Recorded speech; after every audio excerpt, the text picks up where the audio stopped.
जय साथियों, आप सभी को अपने परिवार वन ऑनलाइन क्लास में सभी का स्वागत है दोस्तों। आइए दोस्तों, आप देखिए ऑल रेलवे एग्जाम 2024-25 जैसे एलपी हो गया, technician, RRB JE, RPF, RRB NTPC, group D, SSC, all competitive exam 2024-25 में समान विज्ञान, जनरल साइंस में जो क्वेश्चन पूछे जाते हैं वो सारे क्वेश्चन में कवर कराने का प्रयास कर रहा हूँ दोस्तों। देखिए प्रीवियस ईयर पेपर जो क्वेश्चन है वो बायोलॉजी का टॉपिक में करा रहा हूँ दोस्तों। देखिए ये जो टॉपिक मैं करा रहा हूँ ये सीबीटी, याद रखिएगा, ये सीबीटी एलपी सीबीटी फर्स्ट को मद्देनजर देखते हुए कराने का प्रयास किया जा रहा है। ठीक है दोस्तों, और एसएससी के बहुत सारे फ्री पेपर जो होते हैं उसमें सारे क्वेश्चन काम आने वाले हैं दोस्तों। ठीक है, तो आइए देर न करते हुए आगे चल के क्वेश्चन देखते हैं दोस्तों। हमें लगता है कि सारा क्वेश्चन आपको स्पष्ट समझ में आएगा, क्योंकि दोस्तों याद रखिएगा कि मैंने देखिए 2018 में मैंने खुद सीबीटी फर्स्ट और सीबीटी सेकेंड एलपी क्लियर किया हूँ, थर्ड नहीं हो पाया। तो मुझे पता है कि फर्स्ट और सेकेंड का पेपर कैसे किस स्ट्रेटेजी के साथ तैयारी करें कि ताकि पेपर अच्छा हो जाए, तो मुझे पता है, तो मैं उसी स्ट्रेटेजी को आपको कराने का प्रयास कर रहा हूँ दोस्तों। आप तनी भी परेशान न हो, अच्छे से बस रेगुलर बने रहिए, हमारे चैनल को सब्सक्राइब करके हमारे साथ जुड़कर अपनी तैयारी अच्छे से बेटर बना सकते हैं दोस्तों। चलिए आगे चलते हैं। ठीक है दोस्तों, देखिएगा, ये देखिए यहाँ 2018 के खुद के अनुभव के आधार पर एलपी टेक्नीशियन 2018 का मेरा खुद का रिजल्ट जो है, मैंने देखिए सीबीटी फर्स्ट क्लियर किया, सीबीटी सेकंड क्लियर किया और सीबीटी थर्ड मेरा क्लियर नहीं हो पाया, जिसको हम क्या बोलते हैं, साइको कहते हैं दोस्तों। यही साइको मेरा क्लियर नहीं हो पाया, जिसकी वजह से मेरा एलपी बनने का सपना पूरा नहीं हो पाया दोस्तों। लेकिन मुझे पता है कि सीबीटी फर्स्ट और सीबीटी सेकंड को कैसे करना है क्लियर, वो सारी स्टडी मैं आपको बताऊंगा। चलिए क्वेश्चन पे चलते हैं देर न करते हुए। ठीक है दोस्तों,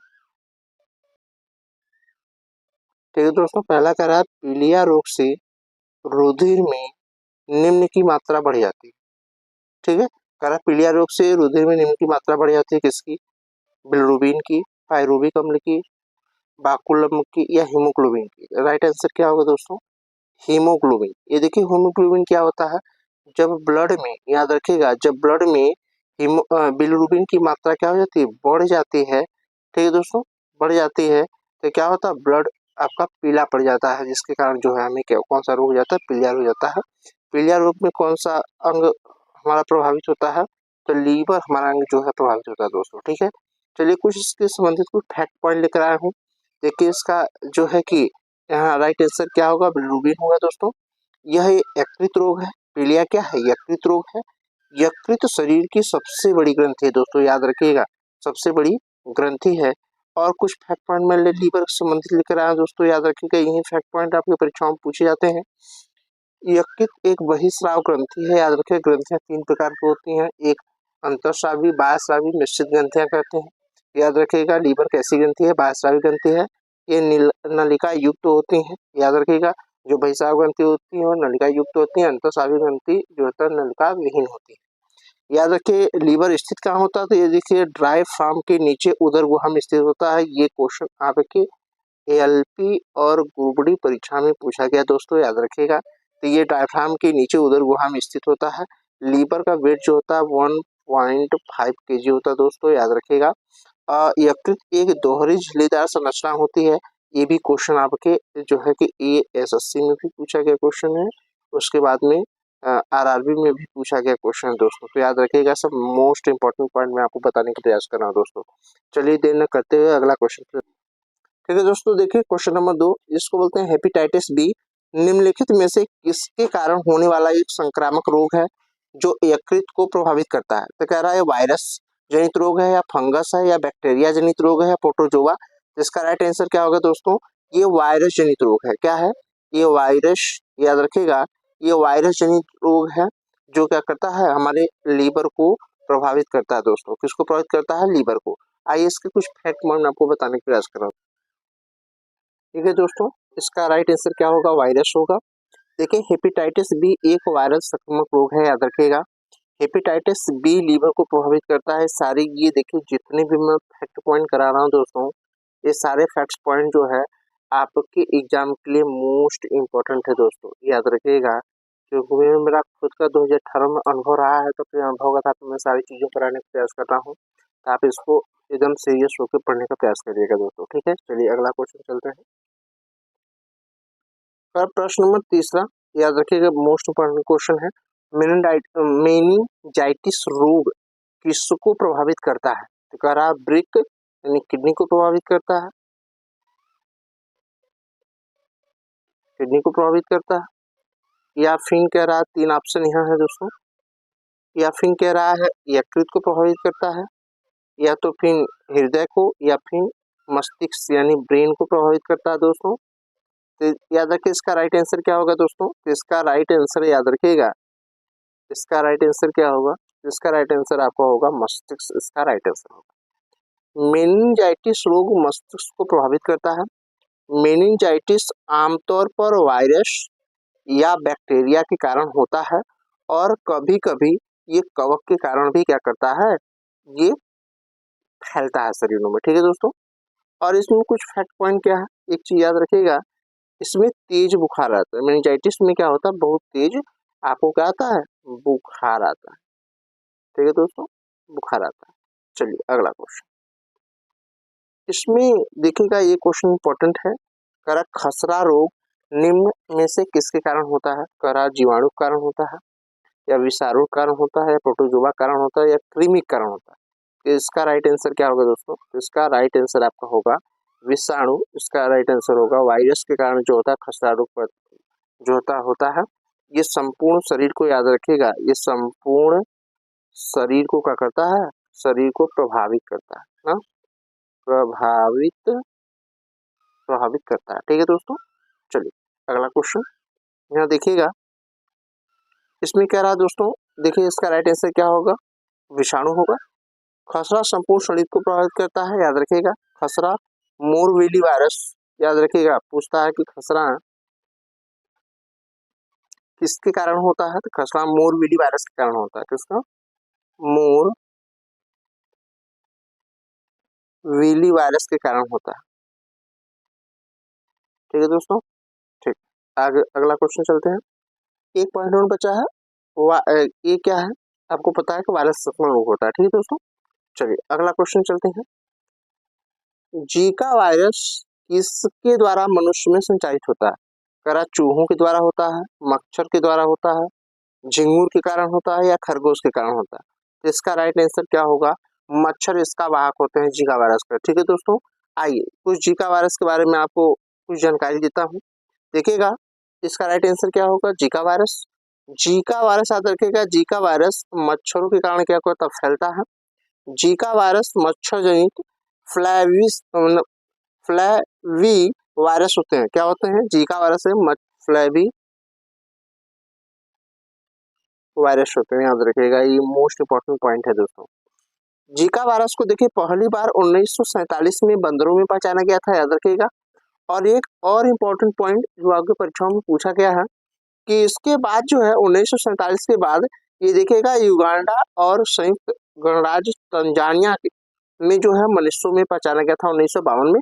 सबसे पहले बंदरों में देखा गया था, उसके बाद मनुष्यों में देखा गया दोस्तों। ठीक ना, ये सारे फैक्ट पॉइंट आपको बहुत काम आने वाले हैं दोस्तों। ठीक है, चलिए अगला क्वेश्चन। अगला क्वेश्चन दोस्तों की ब्लड कैंसर, याद रखिए, कह रहा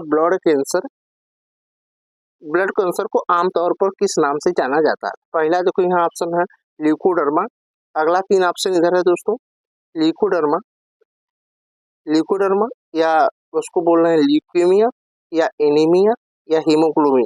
तो इसका राइट आंसर क्या होगा दोस्तों, ल्यूकेमिया इसका सही राइट आंसर होगा, क्योंकि इसी को हम क्या बोलते हैं, ब्लड कैंसर कहते हैं दोस्तों। इसी को हम क्या बोलते हैं, ब्लड कैंसर कहते हैं। आइए इसके कुछ हम फैक्ट पॉइंट आपको बताने का प्रयास करें दोस्तों। इसका राइट आंसर क्या होगा, ल्यूकेमिया होगा। एक चीज याद रखिएगा, WBC की संख्या अनियंत्रित रूप से बढ़ने लगती है, जिसके कारण RBC का निर्माण बंद हो जाता है। इस स्थिति को ल्यूकेमिया नाम से जाना जाता है। इसे साधारण भाषा में ब्लड कैंसर कहते हैं, याद रखिएगा।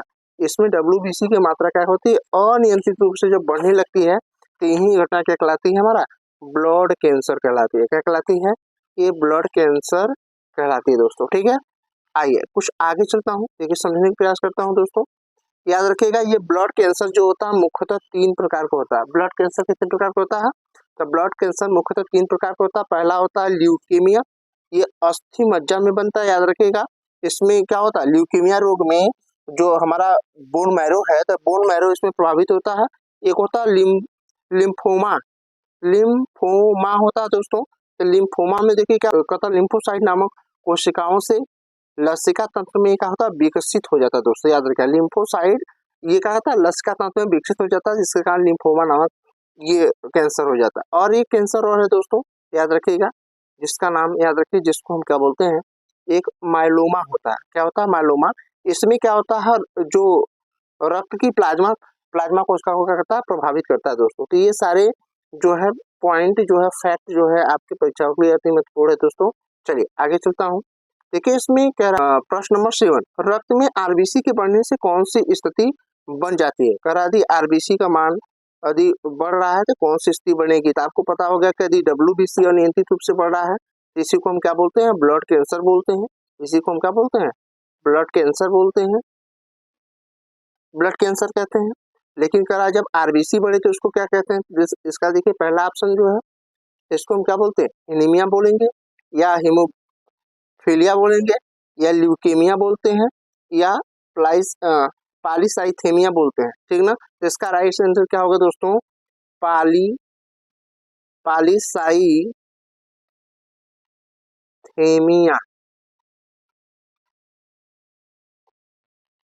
ठीक है दोस्तों, पॉलीसाइथेमिया जो होता है, इसी को हम क्या बोलते हैं, इसी को हम बोलते हैं जो है कि आरबीसी की मात्रा जब अनियंत्रित रूप से बढ़ती है तो यही रोग कहलाता है दोस्तों। ठीक है, तो इसका देखिए राइट आंसर क्या होगा, यहाँ राइट आंसर में यहाँ दिया हूँ, क्या होगा, ये प्लाइसीथेमिया होगा।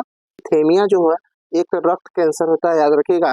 ये हड्डियों के अस्थि मज्जा में, जिसको हम बोलते हैं बोन मैरो, ये बोन मैरो में क्या करता है, ये बोन मैरो में स्टार्ट होता है। ठीक है दोस्तों, आपको समझ में आ गया ये कहाँ स्टार्ट होगा, बोन में। पॉलीसाइथेमिया जो होता है ये बोन मैरो, हड्डियों के बोन मैरो में ये क्या करता है, प्रभावित करता है, या वहीं से स्टार्ट होता है। ठीक है दोस्तों, चलिए अगला क्वेश्चन कह रहा है, अगला क्वेश्चन कह रहा है कि निद्रालु, ठीक है दोस्तों, कह रहा है निद्रालु व्यापी रोग, जिसको हम स्लीपी सिकनेस कहते हैं, ये किसके कारण होता है। करा से सिकता मच्छी के कारण होता है, घरेलू मच्छी के कारण होता है, या जो है कि फल मक्खी के कारण होता है, या सीसी मक्खी के कारण होता है। इसका राइट आंसर क्या होगा दोस्तों, इसका राइट आंसर आपका होगा सीसी मक्खी, इसका राइट आंसर होगा दोस्तों। ठीक है, देखिए हम इसको कुछ फैक्ट पॉइंट लेकर आए हैं जो आपके लिए अति महत्वपूर्ण है। ठीक, इसका जो है राइट आंसर क्या होगा, सीसी मक्खी हो जाएगा दोस्तों। याद रखिएगा, ये ट्रिपोनोसोमा नामक प्रोटोजोआ कारण होता है। याद रखे, जो हमने कहा ना कि जो स्लीपिंग सिपिंग नामक बीमारी होती है वो ट्रिपोनोसोमा नामक प्रोटोजोआ के कारण होता है, याद रखिएगा। इसमें सीसी फ्लाई इसका क्या होता है, वाहक होती है। देखिए अगला क्वेश्चन क्या है, अगला क्वेश्चन है कि काला जार का संचार किससे होता है।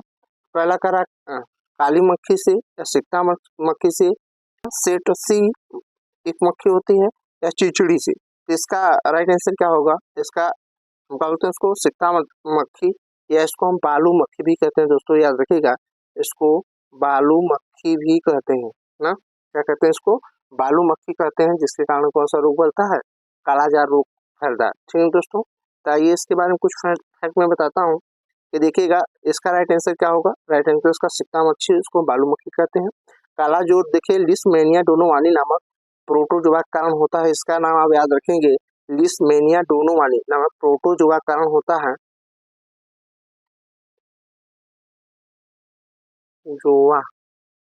ठीक है दोस्तों, ये सब मोस्ट इंपॉर्टेंट पॉइंट है, याद रखिएगा। ठीक है दोस्तों, और ये देखिएगा बालू मक्खी, जिसको सैंड फ्लाई के नाम से जानते हैं दोस्तों।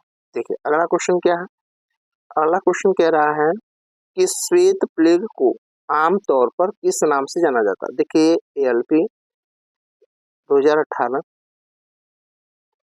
और उस पर NTPC 2016 में पूछा गया क्वेश्चन दोस्तों। याद रखिए, करा कि या टाइफाइड के नाम से जानते हैं, या मलेरिया से, या क्षय रोग, या फिर क्या बोलते हैं उसको, प्लेग। तो इसका राइट आंसर क्या होगा, क्षय रोग, जिसको हम टीबी बोलते हैं। टीबी ट्यूबरकुलोसिस नामक बैक्टीरिया के कारण होता है दोस्तों। ठीक है, इसमें फेफड़ा प्रभावित होता है, क्या होता है, इसमें हमारा फेफड़ा जो लंग्स होता है वो प्रभावित होता है दोस्तों। ठीक है, देखिए इसका राइट आंसर क्या हो जाएगा दोस्तों, इसका राइट आंसर आपका क्या होगा, 6 रो हो जाएगा। ये सारे देखिएगा आपके जितने भी क्वेश्चन मैंने कराया दोस्तों, ये सारे क्वेश्चन आपके एग्जाम के लिए, ठीक ना, एग्जाम्स के लिए वेरी वेरी इंपॉर्टेंट है दोस्तों, याद रखिएगा। इसको आपको स्किप नहीं करना है, सारे क्वेश्चन को आपको देखने का प्रयास करना है। ये सब क्वेश्चन आपको परीक्षाओं में देखने को मिलते हैं दोस्तों। यदि सारी जानकारी, सारा आपको जो मटेरियल अच्छा लगा हो, तब प्लीज़ जो है कि वीडियो को ज़्यादा से ज़्यादा अपने फ्रेंडों के पास शेयर करने का प्रयास करिए। चैनल को सब्सक्राइब नहीं किए हैं तो चैनल को सब्सक्राइब करिए, लाइक करिए, कमेंट करिएगा दोस्तों। आपके कमेंट की इंतजार रहेगा। आप लोगों से प्लीज़ एक रिक्वेस्ट है कि आप लोग वीडियो देखते हैं पर उसको लाइक नहीं करते हैं, प्लीज़ उसको लाइक किया करिए, कमेंट किया करिए, हमें अच्छा भी लगेगा। अब चलिए मिलता हूँ नेक्स्ट वीडियो में, इसी सीरीज में नेक्स्ट वीडियो में मिलता हूँ। तब तक के लिए थैंक यू सो मच दोस्तों।